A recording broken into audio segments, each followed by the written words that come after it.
সেটা হচ্ছে যে হাতির হত্যাকাণ্ড নিয়ে আহ, আমরা সরকারের বেশ কিছু নাটক লক্ষ্য করেছি গেল 2-3 দিন ধরে। তো এই নাটকের ভেতরে যেটা হয়েছে সেটা হলো আহ, আদির এই মৃত্যু হত্যাকাণ্ড নিয়ে ইনকিলাব মঞ্চ আজকে 2 দিন ধরে আবার নতুন করে তারা রাস্তায় নেমেছে, শাহবাগ অবরোধ করেছে এবং বিভিন্ন জায়গায় জেলায় জেলায় তারা বিক্ষোভ করেছে। সারা দেশের মানুষ সেটার বিচার চায় এবং আমরা যতটুকু শুনতে পেরেছি যে হাদির মৃত্যু হয় নাই, হাদি ইউনুসের বুকে আছেন। তো ইউনুস হাদিকে বুকের ভেতরে নিয়ে তারপরে ইউনুস এখন পর্যন্ত তাদের ধরতে পারেন না। এটা কেন ধরতে পারেন না আমি জানি না। তো এই চাপগুলো সামনের থেকে আসার ফলে যেটা হলো, এই চাপগুলো আসার কারণে আপনার গতকালকে আমরা সরকারের ব্যাপক কিছু দেখলাম। ব্যাপক কি বলে আহ, তৎপরতা দেখলাম। সেই তৎপরতাগুলোর ভেতরে পুলিশ মন্ত্রণালয় তারা কিছু বক্তব্য দিয়েছে এবং আমরা একজন উপদেষ্টার বক্তব্য শুনলাম। তার নাম হচ্ছে রেজওয়ানা হাসান। রেজওয়ানা হাসান তার বক্তব্যে বলেছেন যে আহ, তারা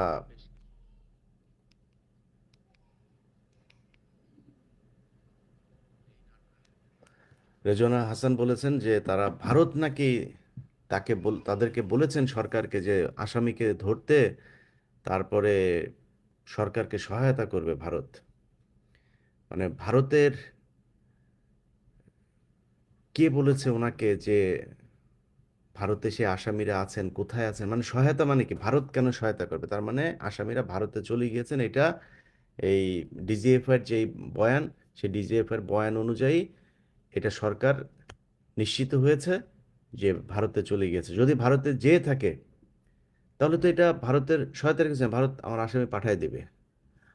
আর যদি না গিয়ে তারপরে সরকার এটা বলে থাকে, এটা নিশ্চিত না হয়ে বলে থাকে, তার মানে সে আসামি এখনো দেশের ভেতরে আছে এবং বর্তমান সরকার তাকে ধরতে চায় না। যদি মনে করেন যেও থাকে, আমরা ধরে নিলাম, তাহলে গেল কিভাবে?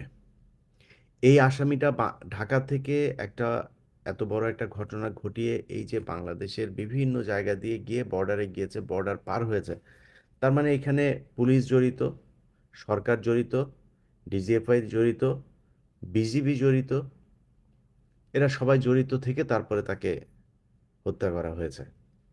অতএব এটার জন্য সরকার দায়ী। সরকারকে এর দায়ভার নিতে হবে। সরকার বসে বসে সেইখানে বিশাল সুন্দর সুন্দর কথা বলবে ওনাদের। এই রেজওয়ানা সাহেবকে নাকি, ওনাকে গালি দিলে নাকি ওনার গায়ে খুব লাগে। আরে ভাই, আপনারা চুরি করেন, আপনার গায়ে লাগে না? চুরি করা জিনিস আপনি পকেটে ঢুকান, আপনার গায়ে লাগে না? এই দেশটার একটা বিশাল সমস্যা আছে। ধরেন এই যে আমাদের দেশে কিছু মানুষকে ভারতীয় গোয়েন্দা সংস্থা ট্র্যাপে ফেলে, কিভাবে জানেন? তাদের ট্র্যাপে ফেলে যে মেয়েদেরকে দিয়ে। আচ্ছা, মেয়েদেরকে দিয়ে এটা যদি ধরা পড়ে তাহলে বিশাল সমস্যা। এই এই সমস্যা থেকে বের হয়ে আসতে হবে। ভাই, আপনি পলিটিক্স করেন, আপনি কোনো মেয়ের সাথে কিছু করেছেন, আমরা এটা স্বাভাবিকভাবে নিব, আপনি টেনশন করেন না। এই যে আমেরিকার ট্রাম্প প্রেসিডেন্ট ট্রাম্প, তার নামে আপনার এখানে বিভিন্ন ভিডিও ইউটিউবে সার্চ দিবেন আপনি, ভিডিও টিডিও আছে। এই যে যারা কিনা বাজে যেসব আপনার মানে নানান ধরনের এগুলি আপনারা দেখেছেন যে সেসব ফুটেজ টুটেজ কি কি আছে, ইউটিউবে সার্চ দিয়েন। তাদের নানান ধরনের জায়গার মধ্যে হাত দিচ্ছেন। মানে প্রকাশ্যে জানে যে এখানে একজনের গার্লফ্রেন্ড ছিল, আরেকজনের তার নামে এখানে মামলাও হয়েছিল এই বিষয়গুলো নিয়ে। তো সবাই জানে। সে কিন্তু প্রেসিডেন্টই আছেন। তার তার কি সে কি সে কি দুর্নীতি করেছে? সে কি এই দেশ বিক্রি করে দিয়েছে? সে কি কারো কাছে জিম্মি হতে হয়েছে? হতে হয় নাই। ভাই, আপনি যতটুকু, এখানে কেউ হজরত উমর হইতে আসেন নাই, হনও নাই, হজরত উমর হয়ে কেউ এখানে ক্ষমতায় আসেনও নাই। যতটুকু আপনার আছে, যতটুকু আপনার সামর্থ্য আছে, ততটুকু আপনি কাজে লাগান। আপনার যে সমস্যা আছে সেটা বলেন যে ভাই আমার এতটুকু, আমি এতটুকু করি, এতটুকু খারাপ কাজ করি, এতটুকু আমি, আমার চরিত্র এইটুকু। আপনার বিশাল কিছু হইতে বলে নাই। খালি দেশটারে বিক্রি করে দিয়েন না। মিনিমাম ন্যূনতম জায়গা পর্যন্ত থাকেন, বাকিটা নিজের করেন। এখন সবাই চায় কি, আমি হইলাম গিয়া বাংলাদেশের সবচাইতে সৎ মানুষ, আমার চাইতে সৎ আর কেউ নাই, আমি হইলাম কি ভাই, আমি আমার কথা বলি, আমি পৃথিবীর সবচেয়ে সৎ মানুষ না, আমি বিশাল আকারের ফেরেশতা না, আমার জীবনে আমি পাপ করি, আমার জীবনেও সমস্যা আছে। আমি অনেকবারই এই কথাটা বলেছি, আমি এখন মারা গেলে গ্যারান্টি দিয়ে আল্লাহর কাছে দাবি করতে পারবো না যে আল্লাহ আমার বেহেশত দেন, এত ভালো কাজ করি নাই। বাট চেষ্টা করেছি ভালো কাজ করার জন্য, কতটুকু করতে পেরেছি সেটা জানি না।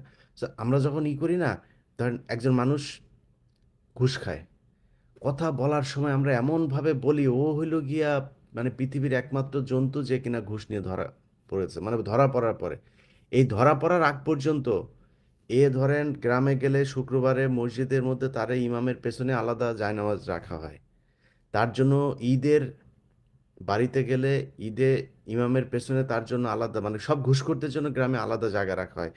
ওই এলজিইডির ইঞ্জিনিয়ার, তারপরে পুলিশের এসপি, তারপরে সেনাবাহিনীর মেজর সাহেব, তারপরে আপনার ওই ডেস্কোর ইঞ্জিনিয়ার, এরকম সব চোরগুলো যেগুলো বড় বড় পয়সা আছে, এরপরে নামাজ হবে, নামাজ হওয়ার পরে খুতবা শেষ হওয়ার পরে তারপরে টাকা উঠাবে, হ্যাঁ ওই যে ইঞ্জিনিয়ার উনি সাহেব দিয়েছেন 1 লাখ টাকা, তুই বেটা বেতন পাস 60,000 টাকা, তুই 1 লাখ টাকা দিলি কোত্থেকে? তুই পুরো সব মিলায়া ঈদে বোনাস টোনাস সহ টাকা পাইছিস 1.5 লাখ, তুই 1 লাখ টাকা মসজিদে দিয়া দিলি। তো সবাই জানে যে সে যে ঘুষ খায়, কিন্তু ওই যে ধরা পড়ে নাই সে ভালো মানুষ।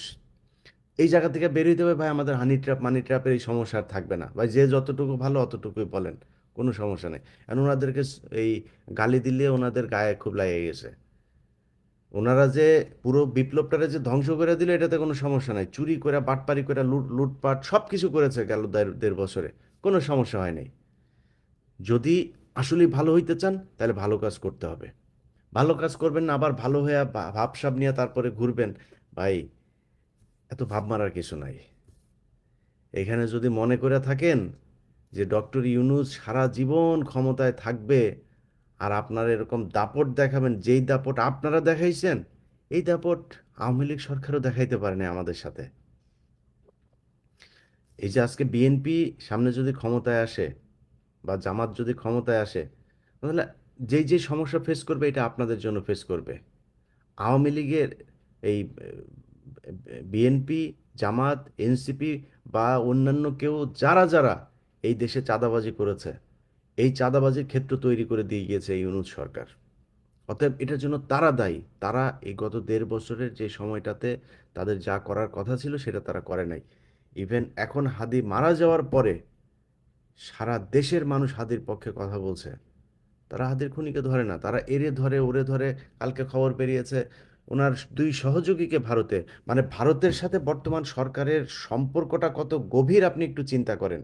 এই যে খলিল, ইউনূসের প্রধান সহযোগী খলিল, খলিল যেভাবে ভারতের মানে সাথে সে কাজ করছে, সে অজিত দোভালের সাথে বৈঠক টৈঠক ভারতে যায়, যেভাবে 2 দিন আগে গিয়া গোপনে কিছু বৈঠক করে, এই যে যেগুলো করেছে, এগুলোর পরে একটা জিনিস আমরা নিশ্চিত হয়েছি যে খলিল এখন ভারতের পেটের ভেতর ঢুকেছে এবং ভারত যেভাবে কথা বলছে, যা বলছে সেটাই সে শুনছে এবং সে যা বলছে সেটাও ভারত শুনছে।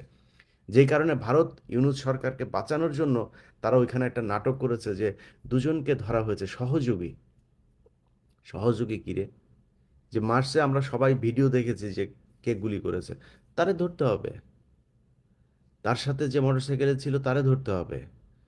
আমরা এই দুইজনের দেখতে চাই, আমরা সহযোগী মুগী এগুলি বইলাও প্রতিদিন নিউজ করায়, এই ডিজিএফআই এগুলি করায়, পত্রিকা বিভিন্ন পত্রিকাতে গিয়ে গিয়ে তারা নিউজ করায়, অমুক জায়গায় অমুকে সহযোগিতা করেছেন, অমুকে ছিলেন মাস্টার মাইন্ড, অমুক জায়গায় বসে বৈঠক এত ধনফন আমরা শুনতে চাই না ভাই।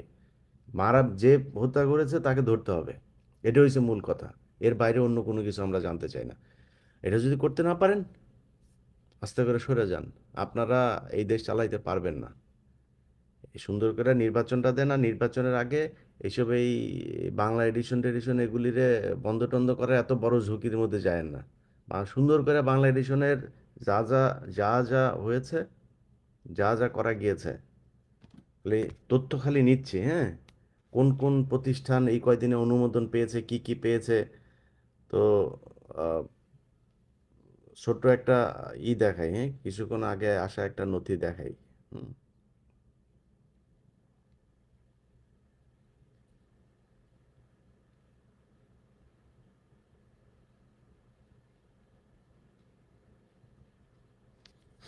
না, এটা একটা একটা ছোট্ট জিনিস কিছুক্ষণ আগে পাইলাম তো। এটার নিচে যা যা আছে, যে যে নথি যা যা আছে, সেগুলো আস্তে আস্তে দেখাবো। তো একটু কুল হয়ে চলতে হবে, হ্যাঁ। আমরা কিন্তু বিক্রিও হই নাই। আমার ফেসবুক আর ইউটিউব আপনি বাংলাদেশে বন্ধ করে দিয়া আমাদেরকে একদম মেরে ফেলতে পারবেন না। তো আমাদের কাছে জিনিস চলে আসবে। আর ফেসবুক আর ইউটিউব তৈরি করতে আল্লাহর রহমতে 2 মাস সময় লাগবে, খুব বেশি সময় লাগবে না। আমাদের কথা শুনতেছে, আমাদের ফেসবুক বন্ধ করে দিয়া যত মানুষকে আমাদের ফেসবুকের পিছনে ছুটাইছেন, আপনারা ফেসবুক চালু রাইখাও অত মানুষে আপনাদের ফেসবুকে নিতে পারেন নাই। আমাদের ফেসবুক নাই এটার খবরও সারা দেশের ব্রেকিং নিউজ। অতএব হিসাব করে কথা বলেন। আমরা এখনো বলছি, বর্তমান সরকারকে এখনো বলছি, আপনাদের হাতে সময় আছে। সো এই সময়ের মধ্যে আমাদের এই দেশটার মধ্যে সবচেয়ে বড় সমস্যা হচ্ছে আওয়ামী লীগ। আওয়ামী লীগের বিরুদ্ধে যে মামলাগুলো হয়েছে সেই মামলার সব আসামিদেরকে ধরতে হবে, হাদির হত্যাকারীদেরকে ধরতে হবে। তারপরে এই যে প্রবাসীদেরকে নিয়ে যেই যেই কাজগুলো আসিফ নজরুল করেছে, প্রবাসীদের গত 1.5 বছরে যা করার কথা ছিল সেই কাজ শেষ করে দেওয়া যাইতে হবে। আসিফ নজরুল তাদের যেই যে ক্ষতি করেছে সেই ক্ষতির জন্য প্রবাসীদের কাছে ক্ষমা চায়, তারপরে সরতে হবে এখান থেকে। তো আপনাদের কি কি কাজ এটা আপনারা খুব ভালো করে জানেন, সেই কাজগুলো শেষ করতে হবে। শেষ যদি না করেন, শেষ হওয়ার পরে কিন্তু কান্দাকাটি করে লাভ হবে না। আমরা যখন জিনিসপত্র দিতে থাকবো তখন বলবেন যে ভাই কেন করলেন এগুলি, ভাই আমাদের আমরা ভুল ছিল, আমরা ইয়ে করছি, ভাই এটা আমি না উনি করছে। উনি টুনি আমি বুঝি না ভাই। এই সরকারের এই স্বরাষ্ট্র মন্ত্রণালয়ে কে ছিল, তথ্য মন্ত্রণালয়ে কে ছিল, কে কে বাংলা এডিশনের এটাতে স্বাক্ষর করেছে, সেই চিঠি আমরা এখনো হাতে পাই নাই। যদি হাতে পাই তারপরে দেখব যে কি হয়েছে। আমরা এখন পর্যন্ত ধরে নিচ্ছি বাংলা এডিশন বন্ধ হয় নাই, বাংলা এডিশনের নিবন্ধনও বাতিল করা হয়নি, কারণ আমরা আনুষ্ঠানিকভাবে কোনো চিঠিই পাই নাই। এবং তারা যেটা করেছে বিভিন্ন জায়গায় ছড়িয়েছে, যেটা ছড়িয়েছে সেটা আমরা আমরা আমলে নিচ্ছি না। আমরা মনে করছি যে বাংলা এডিশন বন্ধ হয় না। বাংলা এডিশন আপনি বন্ধ করলেও বাংলা এডিশন বন্ধ হবে না। ইউনূস সরকার এই দেশের প্রধানমন্ত্রী না। ইউনূস সরকারকে প্রধানমন্ত্রী আমরা বানিয়েছে, প্রধান উপদেষ্টা আমরা বানিয়েছে, আমরা দেশ স্বাধীন করেছি। আপনার কথায় আমি চলবো না, আমার কথায় আপনি চলবেন। অতএব বাংলা এডিশন বন্ধ হবে না। আপনি বন্ধ করলেও বাংলা এডিশন চলবে, বাংলা এডিশন বন্ধ করতে পারবেন না আপনি। যাই হোক, এখন যেটা নিয়ে মূলত লাইভে এসেছিলাম, যে আমরা বাংলাদেশের মানুষ হাদির মৃত্যু মেনে নিতে পারিনি। এটার বিচার করতে হবে, খুব দ্রুত করতে হবে। আপনারা এখন কিছু বললে তারপরে বলবেন যে হ্যাঁ আমরা পরিস্থিতি ঘোলাটে করতে চাই। আমরা পরিস্থিতি ঘোলাটে করতে চাই না, আমরা আইনগতভাবেই বিচার চাচ্ছি। এটার বিচার করতে হবে খুব দ্রুততার সাথে। আসামিদের ধরতে হবে ভারতের সাথে মিলেমিশে। ভারতের এই গোয়ার মধ্যে একজনকে ধরা হয়েছে, ওই অমুক জায়গায় আরেকজনকে ধরা হয়েছে, হ্যাঁ, শিলংয়ে ধরা হয়েছে একজনকে। এইসব কথাবার্তা বাদ, যে খুন করেছে তারে ধরতে হবে। সে বাংলাদেশে আছে এখন পর্যন্ত। ডিজিএফআই তার এইসব এই এই ভাতাপ্রাপ্তদেরকে দিয়ে যেসব গুজব টুজব ছড়ায়, এই ভাতাপ্রাপ্তদের গুজব এটা মিথ্যা কথা। ডিজিএফআই এর খবর এটা ছড়ায়, মানুষকে বিভ্রান্ত করা হয়। তারা দেশে আছে, তাদের ধরতে হবে, ব্যাস, কথা পরিষ্কার।